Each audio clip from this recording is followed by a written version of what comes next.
Ladies and gentlemen, everyone here, thank you for watching this and thank you for hearing me speak.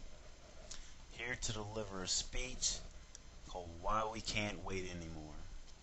Then after the Iowa caucuses and the first New Hampshire primaries, and this is here what I believe.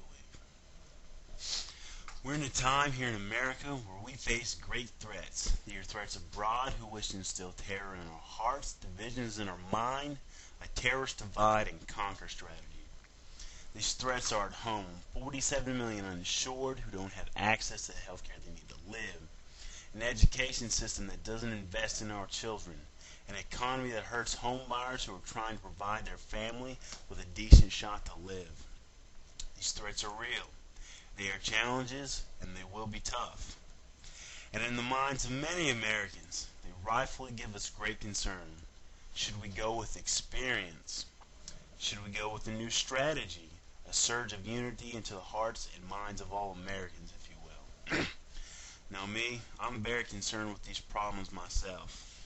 I grew up in a poor neighborhood, son of a mechanic, son of a woman suffering from multiple sclerosis for a good part of her life. I understand why it's many of us who are weary of change, of something that seems untested, of something we are not quite used to. But you know what? Then I listen and I see my parents working hard to provide for me and my two brothers. Not giving in to fear, but instead working to build our family together as best they can. That's what they did every single day in their life. They put in 40-hour work weeks. They went to shopping just to put food on the table. And my mother, God bless her, working odd jobs, even though when she knows at a moment's notice her MS could come and she suffered a debilitating attack. And just as my parents were motivated by fear, but motivated by love for family, that's what I believe we got to do here in the United States of America. As we face these threats, we must be motivated by the desire for unity among all Americans so that we can conquer these threats, both foreign and domestic. Experience with division just will not cut it nowadays. While it's great to understand the past, in order to move away from it, we must embrace the future. We must embrace the unity of change. And this, ladies and gentlemen, my fellow Americans, is why we cannot wait for Obama. He understands the past, but he has chosen to embrace the future. He is motivated by the value to rise above and lead us to a new day, and that's what we need nowadays here in America.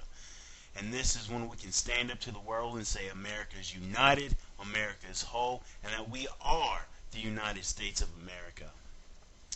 Now, every great moment in the past America looks with reverence to has come from those who embrace the future, not by those with division in the past. When America decided to stand up and end slavery, or civil rights leader who stood up for equality of all mankind, they stood tall and said to the world, our cause is a higher cause, not around you or I, but around all of us. We are in this together, and we must work together if we are to exceed.